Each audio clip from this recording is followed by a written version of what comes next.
जय हिंद दोस्तों, स्वागत है हमारे YouTube channel basic concept of mathematics में। आज हम लोग 1857 की क्रांति के बारे में पढ़ेंगे। ठीक है, जो क्लास 8 में भी दिया गया है। क्लास 8 का आधुनिक भारत का अध्याय 6 में दिया गया है। ठीक है, तो सबसे पहले हम लोग क्या करेंगे, इसके बारे में जानते हैं कि 1857 की क्रांति क्या थी। देखिए, प्लासी का युद्ध हुआ था कब? 1757 में। ठीक है, 1757 में जब प्लासी का युद्ध हुआ था, उसी समय से निर्धारित हो गया था क्या कि भारत पर अंग्रेज राज करेंगे। ठीक है, 50% से ज़्यादा निर्धारित हो चुका था क्योंकि अंग्रेज उस पर राज करेंगे और राज करना स्टार्ट कर दिए थे लगभग।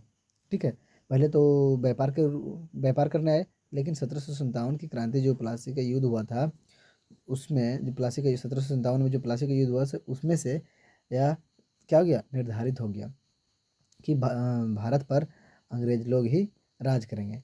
तो देखिए, 1757 में यह तो निर्धारित हो गया कि अंग्रेज भारत पर राज करेंगे, और 1857 में क्रांति होती है। ठीक है, भारत में ब्रिटिश सत्ता की स्थापना के 100 वर्ष पूरे होने पर ब्रिटिश शासन के खिलाफ एक व्यापक विद्रोह हुआ, जिससे इतिहास में 1857 की क्रांति से नाम से जाना जाता है। देखिए, इस जब तक 1757 से 1857 पूरे 100 वर्ष हो जाता है। जब ब्रिटिश का सत्ता की स्थापना जब पूरा 100 वर्ष होता है, तो उसके बीच में उसके बाद फिर क्या होता है, 100 साल पूरे होने के बाद एक क्रांति होती है, जिसको हम लोग 1857 की क्रांति के नाम से जानते हैं। ठीक है, देखिए, ईस्ट इंडिया कंपनी व्यापारिक शोषण एवं साम्राज्य विस्तार का कार्य कर रही थी। पहले देखिए, ईस्ट इंडिया कंपनी जो थी, व्यापारिक शोषण करने लगा, व्यापार में शोषण करने लगा, साम्राज्य का विस्तार करने लगा, अपना राज्य को बढ़ाने लगा। इसकी नीतियों से समाज का लगभग हर तबका प्रभावित हुआ था। और देखिए, इससे देखिए राज्य को बढ़ाते चल रहा था और व्यापार में भी शोषण कर रहा था। इससे हर लोग क्या थे, परेशान थे। ब्रिटिश सरकार की नीतियों के विरुद्ध भारतीय जनता के दिलों में संचित असंतोष एवं विदेशी सत्ता के प्रति घृणा के कारण बगावत पर उतर आई।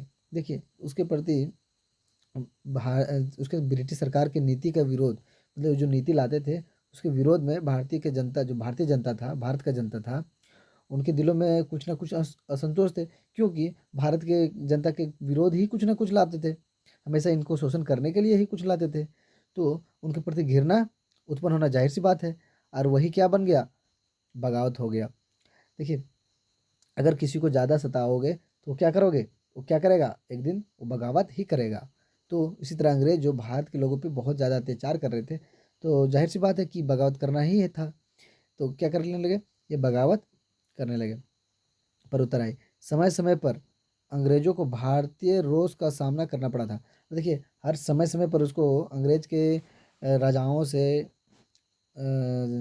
उस सबको उनको क्या करना पड़ा था, अंग्रेजों को लड़ना पड़ा था, उन लोगों को कंट्रोल करना पड़ा था। जैसे में हो गया कि मराठे से अंग्रेज की युद्ध हुई थी, हैदर अली का हुआ था टीपू सुल्तान से। ये सब जो क्षेत्रीय शासक थे, अंग्रेजों को भारत से हटाने के लिए प्रयास किए, लेकिन वे सफल नहीं हो सके। देखिए, अंग्रेज को जैसे टीपू सुल्तान हो गए, हैदर अली हो गए, मराठे लोग गए, ये सब भारत से अंग्रेज को भगाने के लिए पूरा प्रयास किए, लेकिन वह सफल नहीं हो पाए। ठीक है, ये तो हो गया कि यहाँ से शुरुआत हो रहा है 1857 की क्रांति। अब देखिए, सन 1857 ईस्वी में सिपाही विद्रोह की चिंगारी ने असंतोष की आग को और भड़का दी। देखिए, जब 1857 में सिपाही क्या करने लगे, विद्रोह करने लगे, तो जो असंतोष थे इनके ब्रिटिश सरकार की नीति से खुश नहीं थे, उनको उनके अंदर की भावना तो बढ़ेगा ही कि हाँ चलो इनको, उनके अंदर की भावना बढ़ गई कि नहीं ठीक है, उनका विरोध करना ही चाहिए, अंग्रेज का विरोध करना ही चाहिए, तथा इसकी लपेटे में भारत के अधिकांश क्षेत्रों में फैल गई। और इसका लपेटा जो जैसे सिपाही विद्रोह का जो स्टार्ट हुआ, यह पूरे भारत में फैल गई। इस क्रांति की शुरुआत तो सैन्य विद्रोह के रूप में हुई। देखिए, जो क्रांति हुआ 1857 की क्रांति, तो सबसे पहले शुरुआत कहाँ से हुई, सैन्य विद्रोह की। ठीक है, परंतु यह कालांतर में इसका स्वरूप बदल कर ब्रिटिश सत्ता के विरुद्ध में जन विद्रोह के रूप में गया। अब देखिए कालांतर में इसका देखिए पहले तो क्या हुआ, सैन्य सैन्य विद्रोह था कि सैनिक लोग विद्रोह कर रहे थे, लेकिन बाद में कालांतर मतलब बाद के समय में सैन्य विद्रोह पहले हुआ, उसके बाद के समय को क्या कहा जाता है, कालांतर में ब्रिटिश सत्ता के विरोध करने लगा। देखिए पहले सैनिक विद्रोह कर रहे थे, अब ब्रिटिश सत्ता के विरोध करने लगा। कौन? जन विद्रोह करने लगा। पहले सैनिक विद्रोह था, अब उसके बाद जन विद्रोह होने लगा, और जिसे भारत का पहला स्वतंत्रता संग्राम भी कहा जाता है। 1857 की क्रांति को क्या कहा जाता है? भारत का पहला स्वतंत्रता संग्राम कहा जाता है। ठीक है। अब देखिए 1857 की क्रांति के कारण, 1857 का क्रांति हुआ, उसका क्या कारण था? देखिए 1857 की क्रांति का 1857 का विद्रोह कोई अचानक भड़का हुआ विद्रोह नहीं था। देखिए तुरंत इन्हें कि हाँ जो सैनिक लोग विद्रोह किया और तुरंत हो गया, वैसा कुछ नहीं। ये बहुत पहले से क्या हुआ था, वो ब्रिटिश सरकार के प्रति लोगों के अंदर में गुस्सा भड़का हुआ था। ठीक है। इसके पीछे क्या क्या कारण था? देखिए राजनीतिक कारण था, आर्थिक कारण था, सामाजिक और धार्मिक इत्यादि कारण सब क्या है, जिम्मेदार है।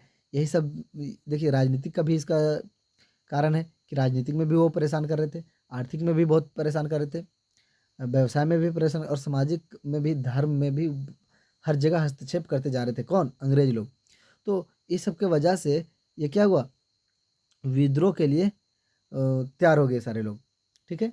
तो अब इसमें सबसे पहले हम लोग देखते हैं राजनीति का कारण। राजनीतिक के कारण क्या है?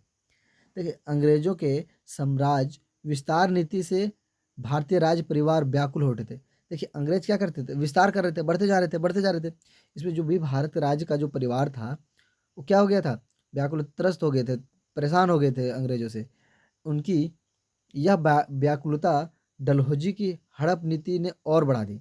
और ये जो व्याकुलता तो पहले से थी, लेकिन जब डलहौजी का जो ये हड़पने वाला नीति आया, इसमें और क्या कर दी, उसको बढ़ा दी, उसके प्रति घृणा बढ़ा दी। किनके प्रति? अंग्रेजों के प्रति। भारतीय लोगों में अंग्रेजों के प्रति और घृणा बढ़ गई।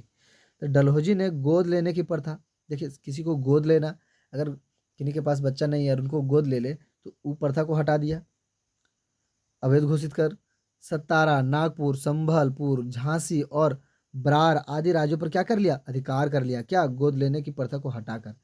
ठीक है। अब देखिए जिसके कारण संबंधित राजवंशों में ब्रिटिश शासन के खिलाफ क्या हो गया, फिर असंतोष हो गया। क्या? ज्वाला धधक उठी, जिससे अंग्रेजों ने धधक उठी, और अंग्रेजों ने कुशासन का आरोप लगाकर अवध को अपने राज्य में मिला लिया। देखिए कुशासन का अवध पर क्या किया, अंग्रेजों ने कुशासन का आरोप लगा दिया। कुशासन का मतलब बुरा शासन, कुशासन का मतलब बुरा शासन। ये अंग्रेज लोग अवध के राजा को क्या बोल दिया, ये बुरा शासन है, और उसको इस आरोप लगाकर, कुशासन का आरोप लगाकर उसको क्या किया, राज्य में मिला लिया, अपने राज्य में क्या किया, उसको मिला लिया। अब देखिए झांसी की रानी लक्ष्मीबाई के दत्तक पुत्र को, देखिए दत्तक पुत्र का मतलब क्या हो, गोद लिया हुआ पुत्र। दत्तक पुत्र का मतलब गोद लिया हुआ पुत्र को अंग्रेजों ने राजा मानने से इनकार कर दिया। देखिए झांसी की रानी 1857 की क्रांति में यूं ही आगे जाके नहीं लड़ाई करने लगे। देखिए उनके पीछे भी, कोई भी चीज़ के पीछे क्या होता है, कारण होता है। तो जो झांसी की रानी का जो दत्तक पुत्र था, उसका गोद लिया हुआ पुत्र था, अंग्रेजों ने उसको राजा मानने से इनकार कर दिया।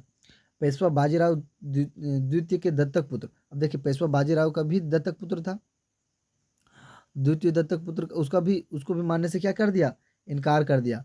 और देखिए पुत्र नाना साहेब, देखिए बाजीराव द्वितीय का दत्तक पुत्र कौन था, नाना साहेब का पेंशन बंद करा दिया। देखिए पहले झांसी की रानी का दत्तक पुत्र को राजा मानने से इनकार कर दिया, और बाजीराव द्वितीय के दत्तक पुत्र को क्या किया, पेंशन बंद करा दिया। मुगल बादशाह बहादुर शाह जफर को अपमानित करने के लिए उनका नजराना बंद कर दिया। अब देखिए उसको जो नजराना दिया जाता था, खर्च दिया जाता था, उसको भी बंद कर दिया अंग्रेजों के द्वारा। जो बहादुर शाह जफर को नजराना दिया जाता है, उसको बंद कर दिया गया। तो उसको अपमानित तो लगेगा ही लगेगा, उन्हीं के राज में आके उन्हीं के साथ इस तरह करोगे, उन्हीं किन्हीं के घर में जाके किन्हीं को अगर उसको अपमानित करोगे तो बुरा लगना ही लगना है। तो सिख और सिखों पर बादशाह का नाम हटा दिया। देखिए बहादुर शाह जफर का तो नजराना देने से बंद कर दिया, और सिखों पर उसका जो नाम था उसको भी क्या किया, हटा दिया। यह भी कह दिया गया कि उसके उत्तराधिकारियों को बादशाह नहीं माना जाएगा, और उसका जो भी उत्तराधिकारी आएगा उसको बादशाह नहीं माना जाएगा। क्योंकि मुगल बादशाह को भारतीय जनता का प्रतिनिधि माना जाता था, देखिए। और मुगल बादशाह को भारतीय जनता के लिए क्या माना जाता था, प्रतिनिधि माना जाता था, कि हाँ ये उनके लिए काम करते हैं। इसीलिए उसके अपमान पर भारतीय लोगों ने अपना अपमान समझा। और जब देखिए बादशाह का अपमान हुआ तो भारतीय लोगों का भी अपमान हुआ, उसको अपना अपना अपमान समझकर विद्रोह के भाव में उभरने लगे और विद्रोह में आ गए।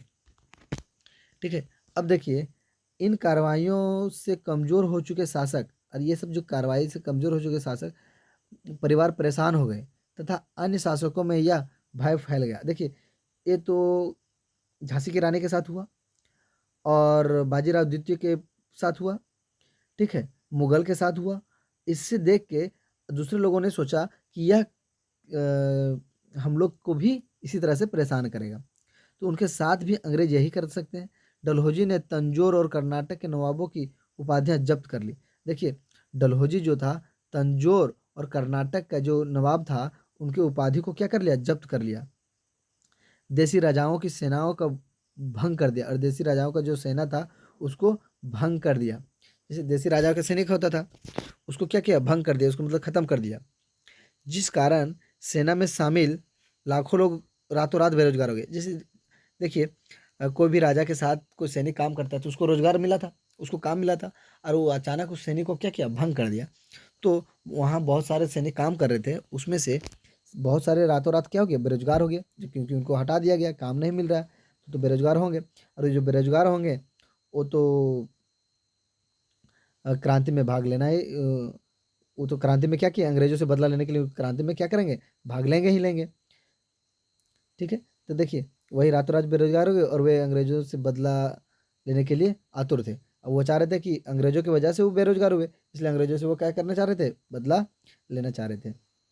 अब देखिए इसमें कुलीन वर्गीय भारतीय एवं जमींदारों के साथ बुरा बर्ताव किया। और जो कुलीन वर्ग के लोग थे, उच्च वर्ग के लोग थे, और भारत के जमींदारों के साथ क्या करने लगा, फिर बुरा बर्ताव करने लगा। कौन, अंग्रेज। ठीक है। इनके समस्त विशेषाधिकार को अंग्रेजों ने छीन लिया। किनके, कुलीन वर्ग के और जमींदार के जो विशेष अधिकार था उसको अंग्रेजों ने क्या किया, छीन लिया। जिस कारण अंग्रेजों का शुभचिंतक, जैसे अंग्रेजों का शुभचिंतक यह वर्ग भी अंग्रेजों से नाराज हो गया। देखिए यहाँ यहाँ देखिए यहाँ क्या हो गया, छीन लिया, जिससे राजाओं का जो शुभचिंतक था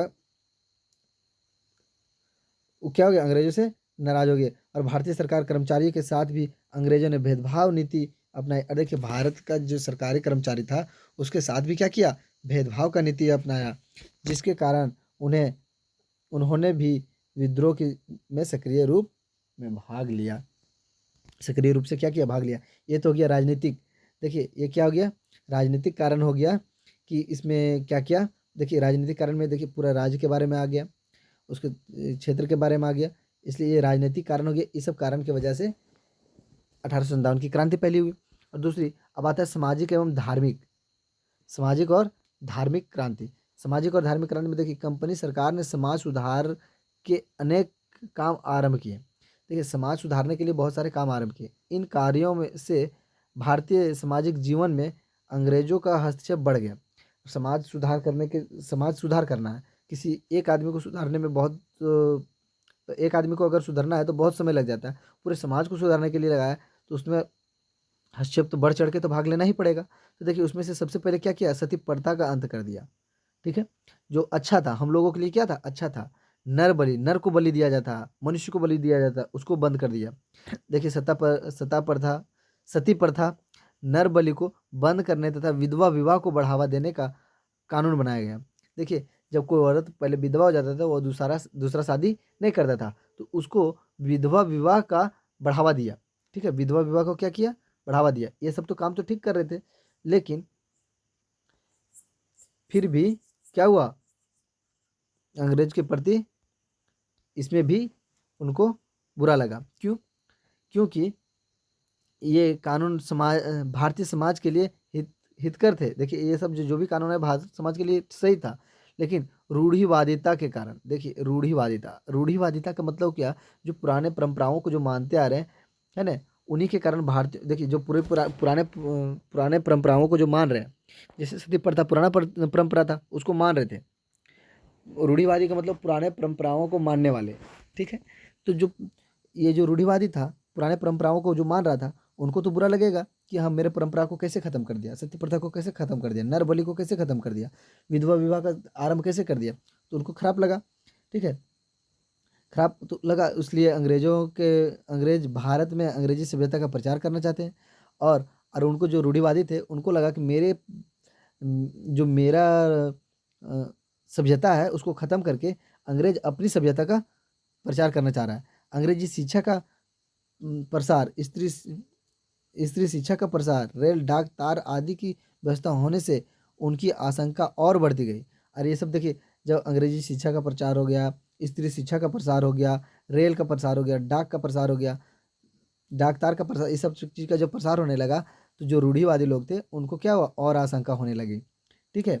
तो 1856 में ईस्वी में पारित विधेयक ने उनकी आशंका को और बल दे दिया। और जब 1856 में ये विधेयक पास किया गया, तो उसके आशंका पे जो था, जो भी कन्फ्यूजन था, उसको क्या किया, और बढ़ा दिया कि नहीं, ये हम लोग को परेशान कर रहा है, ये कर रहा है, ठीक है। इस विधेयक के अनुसार ईसाई धर्म स्वीकार करने वाले व्यक्ति को अपने पैतृक संपत्ति का हकदार माना गया। देखिए ये जो विधेयक 1856 में जो विधेयक लाया गया, उसमें क्या किया, जो ईसाई धर्म को मानेगा, ठीक है, जो ईसाई धर्म को स्वीकार करेगा, उस व्यक्ति को जो पैतृक संपत्ति था, उस पे उसका अधिकार दे दिया गया था। नहीं तो देखिए, जो उसको पैतृक संपत्ति था उसको भी अंग्रेज छीन लिए थे, लेकिन जो ईसाई धर्म को मानता था, उसको क्या किया, पैतृक संपत्ति पे हकदार दे दिया, ठीक है। इससे जब देखिए ईसाई धर्म वाले को मिला, तो हिंदू धर्म वाले को नहीं मिला, और मुसलमान धर्म वाले को, इस्लाम धर्म वाले को नहीं मिला। तो ये दोनों, हिंदू धर्म वाले और सनातन धर्म वाले और इस्लाम धर्म वाले दोनों भड़केंगे। तो दोनों, इसके वजह से भी क्या हो गया, एक विद्रोह का कारण बना। ऐसे समय में भारतीय सभ्यता, संस्कृति, भाषा एवं साहित्य के विकास क्षेत्र में कंपनी द्वारा कोई प्रयास नहीं किए जाने से भारतीय बौद्धिक वर्ग भी कंपनी से नाराज हो गया। देखिए भारतीय के सभ्यता का नहीं, संस्कृति का भी कोई काम नहीं किया गया, भाषा में भी कोई काम नहीं, साहित्य में भी कोई विकास काम नहीं किया गया। इससे जो भारतीय का बौद्धिक वर्ग था, वो भी क्या हो गया, उससे नाराज हो गया। अंग्रेज अपनी नीति के अनुसार अधिकांश भारतीयों को ईसाई बनाकर भारत में अपने साम्राज्य को सुदृढ़ करना चाहते थे। देखिए अंग्रेज जो थे ईसाई धर्म को मानने वाले थे, और ये भारत के अधिक से अधिक लोगों को क्या करना चाह रहे थे, ईसाई बना देना चाह रहे थे, ईसाई में परिवर्तन करना चाह रहे थे, और साम्राज्य को सुदृढ़ करना चाह रहे थे, और साम्राज्य को, जो उसका साम्राज्य था, अच्छा से ढंग से चल सकता है। देखिए विद्रोह कब होगा, अभी भी विद्रोह क्या होता है, दंगा हो जाता है, हिंदू मुस्लिम दंगा हो जाता है। अगर एक ही समाज का रहता तो दंगा नहीं होता। तो इसीलिए जो भी यहाँ हिंदू और मुस्लिम थे, उसको सब क्या करना चाह उसको किस में बदल देना चाह रहे थे, ईसाई में बदल देना चाह रहे थे, ताकि ये सब दंगा ना कर सके और मेरी बात को आसानी से मान सके, ठीक है। इसी कारण वे ईसाई धर्म स्वीकार करने वाले को सरकारी नौकरी, और यही सब कारण की वजह से, साम्राज्यवाद को सुदृढ़ करने की वजह से ईसाई धर्म को मानने वाले को सरकारी नौकरी दे दिया गया, उच्च पद पर, और अनेक सुविधाएं प्रदान करने लगे, और बहुत सारी सुविधाएं क्या करने लगे, देने लगे उनको। कौन, किनको, जो ईसाई धर्म को मान रहे थे। अंग्रेजों की इस नीति ने हिंदू और मुसलमान में कंपनी के प्रति घृणा भर दी। और ये सब जब किसी एक धर्म वाले को ज़्यादा वैल्यू मिलेगा और दूसरे धर्म वाले को कम मिलेगा, तो जिसको नहीं मिलेगा उसके अगले के प्रति उसको घृणा आएगा ही आएगा। तो एक ये भी कारण बन गया कि ईसाई धर्म का वह क्या किया, बढ़ावा किया। दूसरा, जब विद्रोह की शुरुआत हुई, तो सभी नाराज लोग एकजुट हो गए। जब विद्रोह की शुरुआत हुई तो सारे लोग क्या हो गए, एकजुट हो गए।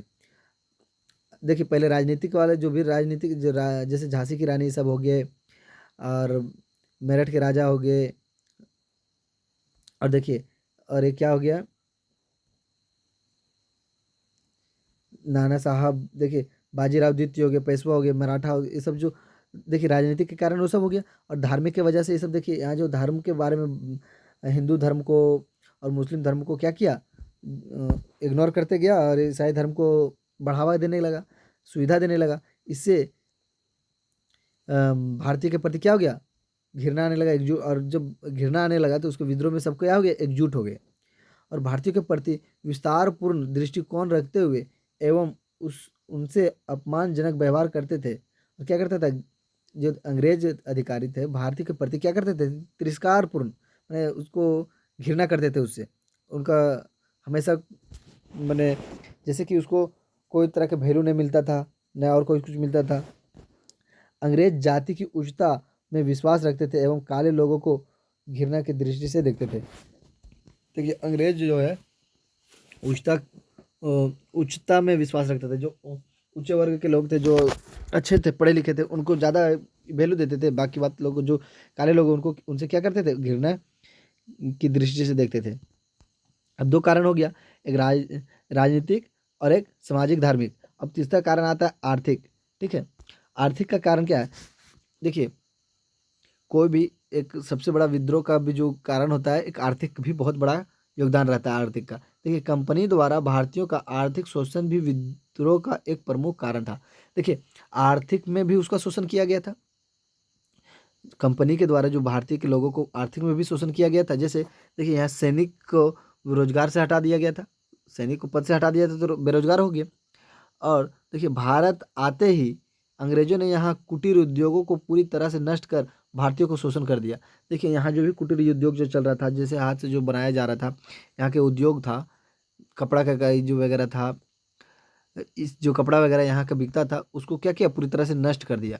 और अंग्रेजों के मुक्त व्यापार की नीति एवं इंग्लैंड के बने वस्त्रों को कम मूल्य पर बेचने से भारत का कुटीर वस्त्र उद्योग लगभग समाप्त हो गया। देखिए जो यहाँ कुटीर वस्त्र उद्योग जो था वो क्या हो गया, समाप्त हो गया, क्योंकि इंग्लैंड से क्या आने लगा, सस्ता वस्त्र आने लगा। तो सस्ता वाला खरीदेगा कि महंगा वाला खरीदेगा, सस्ता वाला खरीदेगा। इसके वजह से कुटीर वस्त्र उद्योग जो था वो क्या हो गया, समाप्त हो गया। कृषक, कारीगर, दस्तकार एवं जमींदार भी अंग्रेज सरकार की आर्थिक नीति के शिकार बने। ये सब सारे क्या बन गए, आर्थिक नीति के शिकार बन गए। इनकी अवस्था अत्यंत दयनीय हो गई और इनका अवस्था जो था क्या हो गया, अत्यंत दयनीय हो गया, पूरे बुरा हो गया। तो कृषि के क्षेत्र में अंग्रेज को नीतियों ने उन्हें भुखमरी के कगार पर लाकर खड़ा कर दिया। और जो कृषि का क्षेत्र में जो था अंग्रेज का नीति था, वो क्या किया, उसको भुखमरी के कगार पर लाके खड़ा कर दिया। अस्थायी बंदोबस्ती मालवाड़ी एवं रैतवाड़ी व्यवस्था ने पूरे भारतीय अर्थव्यवस्था को झकझोर कर रख दिया। देखिए अंग्रेज का जो नीति था क्या था, बंदोबस्ती का, माल महालवाड़ी का, रैतवाड़ी का, ये पूरे भारतीय का अर्थव्यवस्था को क्या कर दिया, झकझोर के रख दिया। अंग्रेजों ने अंग्रेजों द्वारा भारत की आर्थिक शोषण ने समाज के सभी वर्गों को प्रभावित किया। और अंग्रेजों के द्वारा जो आर्थिक शोषण किया गया उस समाज के हर वर्ग को, लोगों को क्या किया, नुकसान पहुंचाया, प्रभावित किया।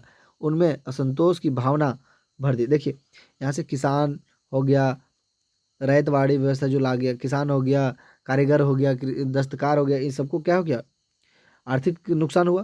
तो आर्थिक नुकसान हुआ तो उस पर वो तो भड़केंगे, अंग्रेज के प्रति भड़केंगे ही। जिससे ये सब भी क्या किया, 1857 की क्रांति में भाग ले लिए, जिससे पीड़ित किसान और कारीगर ब्रिटिश शासन को उखाड़ फेंकने की लड़ाई में कूद पड़े। और क्या किए, ये भी 1857 की क्रांति में जाके कूद पड़े। ठीक है, अब देखिए सैनिक कारण। देखिए सबसे इतना सब हुआ, जैसे राजनीतिक कारण हो गया, आर्थिक आर्थिक कारण हो गया, सामाजिक हो गया, धार्मिक हो गया, ये सारे कारण हुआ। अगर इतना होने के बावजूद अगर सैनिक कारण नहीं होता तो यह विद्रोह हो सकता कि नहीं हो पाता। देखिए इन सारे असंतोषों के बावजूद अगर सैनिक का सहयोग भारतीयों को नहीं मिलता, अगर देखिए सैनिक का सहयोग भारत को नहीं मिलता तो शायद क्रांति की शुरुआत नहीं हो पाती। ठीक है, अंग्रेजों की नीतियों से भारतीय सैनिकों में असंतोष फैल रहा था। और अंग्रेजों का जो नीति था, तो भारतीय जो सैनिक उनके साथ में जो काम कर रहे थे उनके अंदर में भी क्या फैल रहा था, असंतोष फैल रहा था। कंपनी की सेना में अंग्रेज सैनिकों की तुलना में भारतीय सैनिकों की संख्या अधिक थी। देखिए कंपनी में भारतीय सैनिकों की संख्या क्या थी, अधिक थी। किनके किनके तुलना में, अंग्रेजों की तुलना में। और भारतीय सैनिकों को क्या किया, कम वेतन दे रहा था एवं सुविधाएं दी जा रही थी। और अंग्रेज को ज़्यादा सुविधा दे या ज़्यादा वेतन दिया जा रहा था। वे अधिक से अधिक सूबेदार के पद पर नियुक्त हो सकते थे। और अधिक से अधिक कहाँ नियुक्त होते सूबेदार के पद पे। 1856 ईस्वी में बने नियम के अनुसार अब भारतीय सैनिकों को देश भर में अथवा समुद्र के पार युद्ध के लिए भेजा जा सकता था।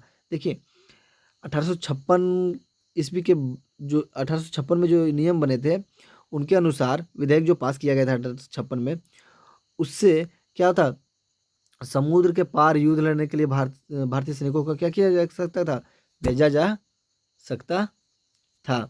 ठीक है, तो भारतीय सैनिक समुद्र पार जाना धर्म के विरुद्ध समझते थे, और जो भारत का सैनिक था समुद्र के पार जाना धर्म के क्या क्या समझते थे, विरुद्ध समझते थे।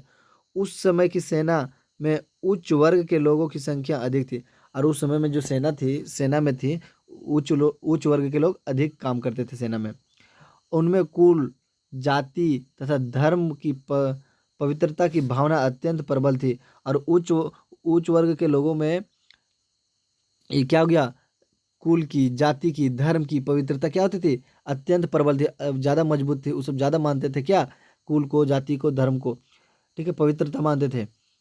उनका विश्वास था कि समुद्र यात्रा करने से उनका धर्म नष्ट हो जाएगा, और वो मानते थे सैनिक की अगर हम समुद्र यात्रा करेंगे तो मेरा धर्म क्या हो जाएगा, नष्ट हो जाएगा। तो छावनी में अंग्रेजों ने भारतीय सैनिकों की रीति रिवाजों को मानने पर प्रतिबंध लगा दिया, और जो भारतीय सैनिकों के रीति रिवाज था वो अंग्रेजों ने क्या किया, मानने पे प्रतिबंध लगा दिया। उनसे निःशुल्क पत्र भेजने की सुविधा भी छीन ली, और वो निःशुल्क जो पत्र भेजते थे उससे भी वो भी सुविधा क्या कर लिए, छीन लिए। इससे वे और भी क्रुद्ध हो गए। देखिए अगर वो काम कर रहे तो अगर वो पत्र भी भेजेंगे तो उसको निःशुल्क पत्र नहीं भेजना पड़ता था, उसमें भी टैक्स देना पड़ता था। इसलिए वो क्या किए, और उसके लिए भी वो क्या हो गया, क्रुद्ध हो गया ठीक है। और अब बंगाल की सेना में, अब देखिए बंगाल की सेना में अवध की सैनिक की संख्या क्या थी, अधिक थी। अब वे अपने नवाब के, अब देखिए बंगाल के सेना में अगर अवध की सेना का अधिक है तो बंगाल का जो नवाब है उसका अपमान हुआ कि मेरा ही क्षेत्र में किसी दूसरे का सैनिक अधिक रहे, ये तो अपमान की बात है। एवं राज्य के छीने जाने, और अगर किसी दूसरे का सैनिक अधिक है, इससे पता चलता है कि मेरा राज्य क्या होगा, छीने जा रहा है। तो इसके विरोध में भी क्या किए सिपाही, जो बंगाल के सिपाही थे वो भी विरोध में आ गए, और सिपाही गांव के हालात से परेशान थे, और गांव के जो सिपाही जो थे गांव के हालात से परेशान थे। क्यों, क्योंकि अधिक से अधिक किसानों के परिवार ही क्या करते थे कि सिपाही में थे, और जिस कारण से किसानों का गुस्सा जल्दी सिपाहियों में क्या किया, फैल गया। अब देखिए तत्कालीन कारण क्या था, ये सब तो कारण था, शुरुआती कारण बहुत पहले के कारण था, लेकिन तुरंत जो अचानक एक होता है ना कि हाँ थोड़ा सा पॉइंट मिलना चाहिए, इसकी वजह से उस पर हमला कर दिया जाए। ठीक है, तो तत्कालीन कारण क्या था, तत्कालीन कारण था कि 1857 के विद्रोह का तत्कालीन कारण था 1856 ईस्वी में कंपनी सरकार के द्वारा। देखिए 1856, समझिएगा, अ, तत्कालीन कारण क्या था कि 1856 में कंपनी सरकार के द्वारा नवीन एनफील्ड राइफल, एक क्या था, नया एक राइफल आया था, उसका नाम क्या था, एनफील्ड राइफल के प्रयोग की अनुमति देना। सबसे पहले देखिए ये नवीन एनफील्ड राइफल जो था इसको क्या किया था, मुंह से खींच के बंदूक के ब्राउन, देखिए यह राइफल पुरानी लोहे वाली बंदूक ब्राउन ब्राउन बेस से अच्छी थी, पुराना लोहा वाला बंदूक थे उससे क्या थे, अच्छा थे। और ये राइफल में जब कारतूस को भरा जाता था तो ऊपरी भाग को क्या किया जाता था, मुंह से काट कर बंदूक में भरना पड़ता था। और जनवरी 1957 में बंगाल सेना में यह अफवाह फैल गई, और वह बंगाल की सेना में क्या किया, अफवाह फैल गई कि चर्बी वाले कारतूस में गाय एवं सुअर की चर्बी है। देखिए वो जो एनफील्ड राइफल में जो कारतूस लगाया जाता था उसको मुंह से काट कर बंदूक में लगाया जाता था, और बंगाल के सैनिक में क्या फैल गया अफवाह कि चर्बी, जो उसमें जो चर्बी लगाया जाता है गाय का और सुअर की चर्बी रहती है, जो हिंदू तथा मुसलमान दोनों के धार्मिक आस्था पर चोट थी। देखिए हिंदू और मुस्लिम पे दोनों पे धर्म धर्म की आस्था पे क्या थी, चोट थी, क्योंकि गाय और सुअर की चर्बी लगा हुआ रहता था। ठीक है, तो चर्बी वाली बात ने भारतीय सैनिकों को विद्रोह के लिए प्रेरित किया, और यही जो चर्बी वाला जो बात था भारत के सैनिकों के लिए क्या किया, प्रेरित कर दिया उनको कि नहीं हम इनका विरोध करेंगे ही करेंगे। हिंदू एवं मुसलमान तथा अन्य भारतीय सैनिक विद्रोह के लिए तैयार हो गए। हिंदू और मुसलमान तैयार हुए और बहुत सारे भारत के सैनिक जो है उसके लिए तैयार हो गए। इस प्रकार कहा जा सकता है कि अंग्रेजों की नीतियों से त्रस्त भारतीय समुदाय के हर वर्ग ने अंग्रेजों का विरोध किया था। अंग्रेज का कोई एक का आदमी विरोध नहीं किया था, एक समुदाय का विरोध नहीं किया था, हर लोग, हर वर्ग के लोग 1857 की क्रांति का विरोध किया था। उस समय जो क्रांति हुआ था उसमें हर कोई विरोध किया था।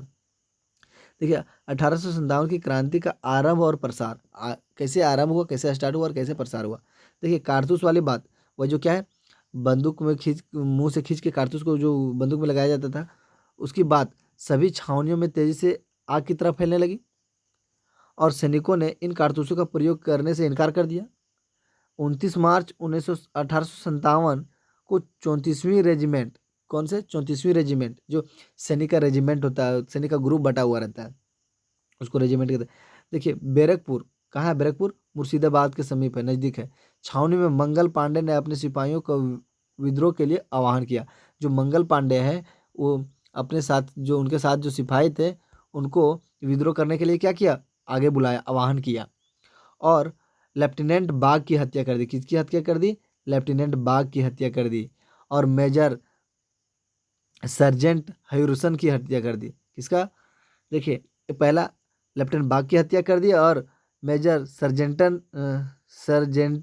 हयूरसन का हत्या कर दी। कौन, मंगल पांडे। और सैनिकों को आह्वान करके बुला करके गोली मार दी। ठीक है, ब्रिटिश सैन्य अधिकारियों ने सैनिकों के इस विद्रोह को दबाने के लिए, और ये ब्रिटिश सरकार के जो सैन्य अधिकारी है, इस विद्रोह को जो दबाने के लिए क्या किया, पूरी रेजिमेंट को भंग कर दिया। जितना भी रेजिमेंट में सारे लोग जो थे, सैनिक थे, उनको क्या किया, भंग कर दिया, खत्म कर दिया।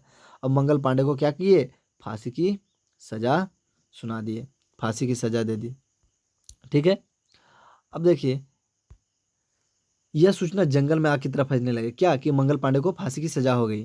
ठीक है, मेरठ में सिपाहियों ने 10 मई 1857 को खुले तौर पर विद्रोह कर दिया। और मेरठ की जो सिपाही थी, 10 मई 1857 को पूरे खुले तौर पर क्या किया, विद्रोह कर दिया।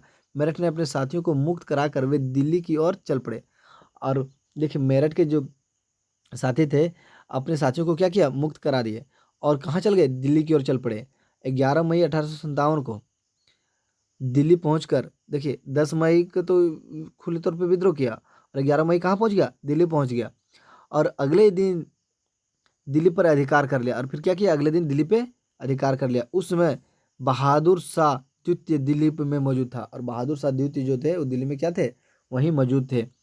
सैनिकों ने बहादुर शाह द्वितीय को भारत का सम्राट घोषित कर दिया। क्या कर दिया, जो सैनिक यहाँ से मेरठ के जो सैनिक, जो इधर से सैनिक गया था दिल्ली, वहाँ से वह दिल्ली को जीत लिया और बहादुर शाह द्वितीय को क्या किया, सम्राट घोषित कर दिया, भारत का सम्राट घोषित कर दिया। ठीक है, बहादुर शाह द्वितीय ने देश भर के मुखियाओं और शासकों को चिट्ठी लिखकर अंग्रेजों से लड़ने के लिए भारतीय राज्यों का एक संघ बनाने का आह्वान किया। देखिए बहादुर शाह द्वितीय जो थे, ठीक है, देश भर में हर मुखियाओं को, शासकों को जो चिट्ठी लिख लिख कर क्या किया, अंग्रेजों के विरुद्ध लड़ने के लिए आह्वान किया, आगे बुलाया। और भारत के राज्यों को, जो अलग अलग राज्य में बटे हुए थे, उनको क्या बोले, संघ बनाने का आह्वान किया। बोले हम लोग एक साथ में रह के अंग्रेज के विरुद्ध लड़ेंगे।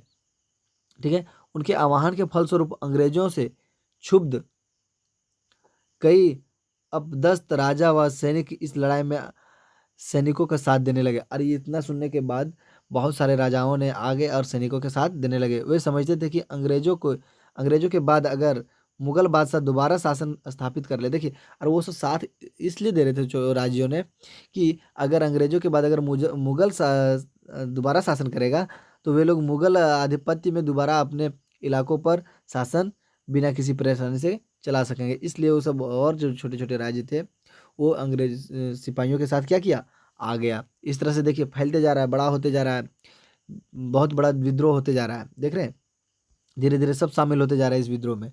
ठीक है, और 82 वर्ष के बहादुर शाह जफर, और बहादुर शाह जफर का कितना उम्र जा रहा था, 82 वर्ष जा रहा था, ने बख्त खां के सहयोग से, किसके खां के, बख्त खां के सहयोग से विद्रोह का नेतृत्व किया, उसका नेतृत्व किया। और शीघ्र ही मेरठ और दिल्ली के विद्रोह की लपटें कानपुर, बरेली, लखनऊ, बनारस, बिहार एवं भारत के अन्य भागों में फैल गई।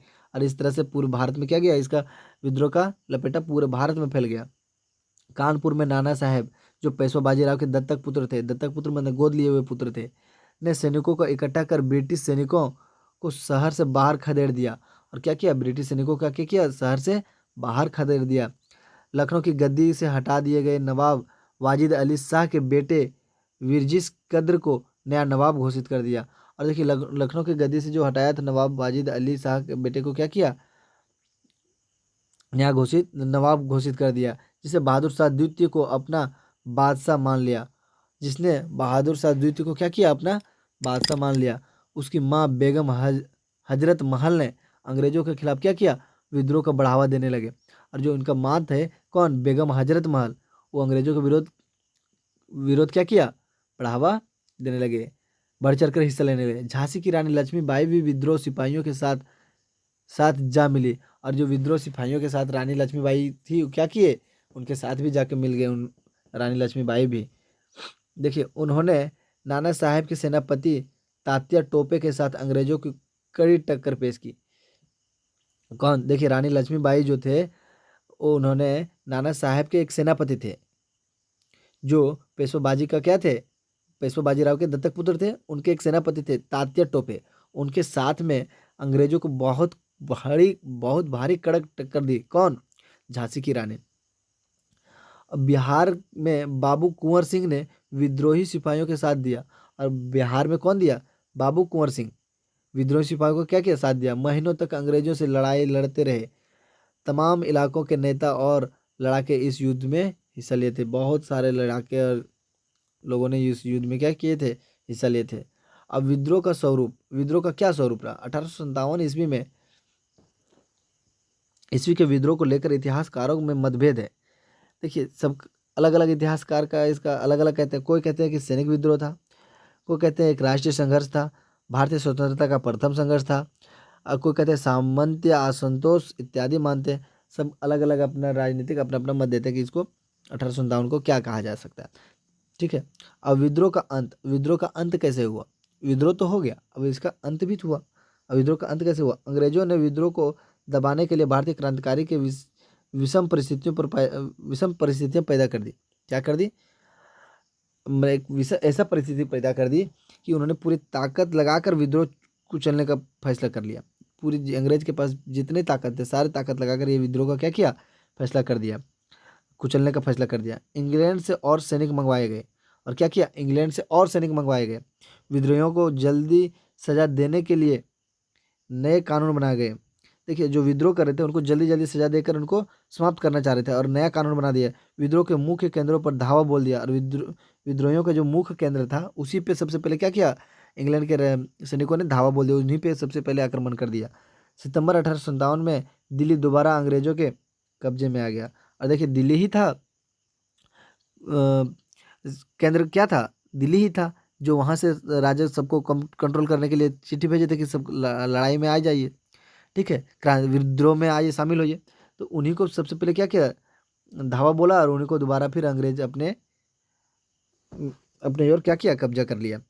अंतिम मुगल बादशाह बहादुर शाह द्वितीय पर मुकदमा चलाया गया। और वही जो मुगल शाह का बादशाह था, कौन, अंतिम मुगल बादशाह साहब बहादुर शाह द्वितीय, जो उसको राजा घोषित कर दिया गया था पूरे भारत का, है ना, उन्हें आजीवन कारावास की सजा दी गई। उसे क्या दिया गया, आजीवन कारावास की उन्हें सजा दी गई। बहादुर शाह को 1858 ईस्वी में रंगून, जो अभी वर्तमान में म्यांमार में है, ठीक है, म्यांमार एक देश है, उसमें है, उन्हें जेल में भेज दिया गया, जहां उनकी मृत्यु 1862 में हो गई। 1858 में उसको क्या किया, जेल भेज दिया, कहाँ, म्यांमार में, रंगून में। और 1862 में उनकी मृत्यु हुई, किनका, बहादुर शाह जफर का। ठीक है। और मार्च 1858 में लखनऊ, लखनऊ जो कहा, अवध, अंग्रेजों के कब्जे में चला गया। 1858 में क्या किया, लखनऊ भी अंग्रेजों के कब्जे में चला गया। 1858 ईस्वी में रानी लक्ष्मीबाई की हार हुई और वह लड़ते लड़ते शहीद हो गई। और 1858 में रानी, जून 1858 में रानी लक्ष्मीबाई क्या की, अंग्रेजों से लड़ते लड़ते हार गए, और लड़ते लड़ते ही उनका शहीद हो गए। नाना साहेब और बेगम हजरत महल नेपाल भागे। नाना साहब और बेगम हजरत जो थे उनका, वो क्या किया, नेपाल भाग गए। ठीक है, अंग्रेजों के डर से क्या किया, नेपाल भाग गए। क्यों असफल रहा विद्रोह, अब विद्रोह तो हुआ, विद्रोह को दबा भी दिया गया, लेकिन ये असफल क्यों हो गया, क्योंकि 1857 का विद्रोह कई कारणों से असफल रहा। पहला कारण, विद्रोह अच्छे साधन एवं धन के अभाव के कारण। अगर किन्हीं का विद्रोह करेंगे तो उसके पहले सबसे पहले साधन होना चाहिए, धन होना चाहिए उनसे लड़ने के लिए। जैसे हथियार होना चाहिए, हथियार कहाँ से आएगा, बिना धन के नहीं आता। इसलिए ये सब वजह कारण बन गया। दूसरा कारण, आंदोलन को संगठित और कुशल नेतृत्व प्रदान नहीं किया गया। एक संगठित और एक कुशल नेतृत्व अगर मिल जाता है उसको, तो ये क्या हो जाता है, उसी समय देश में हम लोग का क्या होता, आज़ाद हो जाता। लेकिन ये चीज़ नहीं हो पाया, इसलिए असफल रह गया। शिक्षित वर्ग इस समय पूरी तरह से उदासीन बना रहा, और जो शिक्षित वर्ग जो जिनके पास शिक्षा था वो क्या किया, पूरी तरह से शांत रहा, इस विद्रोह में कुछ नहीं किया। ठीक है, विद्रोहियों के पास ठोस लक्ष्य एवं स्पष्ट योजना का अभाव रहा। उसके पास कोई लक्ष्य नहीं था कि हमको क्या करना है, नहीं कहाँ करना है सब। ठीक है, और योजना का अभाव रह गया। ठीक, सैनिक दुर्बलता भी इसकी नाकामी की एक बड़ी वजह रही, और सैनिक की दुर्बलता के वजह से भी क्या हुआ, हारने का बड़ा वजह रहा। अंग्रेजों में आवागमन एवं संचार के साधनों का उपयोग विद्रोह को दबाने के लिए किया। देखिए, अंग्रेजों ने आने जाने के लिए रोक लगा दिया, संचार का रोक लगा दिया, देखिए न्यूज़पेपर वगैरह का भी रोक लगा दिया विद्रोह को दबाने के लिए। ठीक है, और इस सब का उपयोग किया, इस यही सब वजह की वजह से ये विद्रोह असफल हो गया। देखिए, अब आता है विद्रोह का परिणाम। अब विद्रोह का परिणाम क्या आया, 1857 की क्रांति ने यह स्पष्ट कर दिया कि अंग्रेजों को भारत में बने रहना है। देखिए, 1857 की क्रांति जो है, यह क्या किया, स्पष्ट कर दिया कि इसमें अगर बने रहना है तो उन्हें नीतियों में बदलाव करना होगा, उनके नीति में बदलाव करना होगा, ना फिर विद्रोह होगा। ठीक है, और इसी के साथ उसमें क्या किया, बहुत सारे सुधार किए। इसमें से सुधार, पहला सुधार क्या किया, 1857 में विद्रोह के असफल होने के तत्काल बाद, मैंने जब विद्रोह असफल हो गया, खत्म हो गया, उसके बाद तुरंत बाद ब्रिटिश क्राउन ने क्या किया, कंपनी से भारत पर शासन करने से सभी अधिकार वापस ले लिया। क्या किया, सारा अधिकार वापस ले लिया। दूसरा पॉइंट क्या किया कि 1 नवंबर 1858 ईस्वी को इलाहाबाद में आयोजित दरबार में लॉर्ड कैनिंग ने महारानी को उद्योग उद्योगपसना उद्योषणा उद्घोषणा को पढ़ा, जिसमें कहा गया था कि भारत में कंपनी का शासन समाप्त कर भारत का शासन सीधे क्राउन के हाथों में कर दिया गया है। देखिए, भारत का जो कंपनी का शासन था उसको सीधे किसके हाथों में कर दिया गया है, क्राउन के हाथों में कर दिया गया है। यह पढ़ के सुनाया कौन, लॉर्ड कैनिंग, किसको, महारानी को। ठीक है, एक भारत मंत्री का सचिव, 15 सदस्यों वाली इंडिया काउंसिल की स्थापना की गई, और एक भारत मंत्री का सचिव किया, और 15 सदस्य वाली इंडिया काउंसिल का क्या किया गया, स्थापना किया गया। और भारत के गवर्नर जनरल को वायसराय कहा जाने लगा, और भारत के जो गवर्नर जनरल था, इसके बाद से उसको क्या कहा जाने लगा, वायसराय कहा जाने लगा। ये दूसरा बदलाव किया विद्रोह के खत्म होने के बाद। अब तीसरा बदलाव क्या किया, सेना में भारतीय सिपाहियों की संख्या घटाने एवं यूरोपीय सिपाहियों की संख्या बढ़ाने का निर्णय लिया गया। देखिए, और सेना में पहले क्या था, भारत के सैनिक ज़्यादा था, अब उसको क्या किया, कम करने के लिए सोचा, और इंग्लैंड के सिपाही, यूरोप के सिपाहियों को क्या किया, ज़्यादा लेने के लिए सोचने लगा।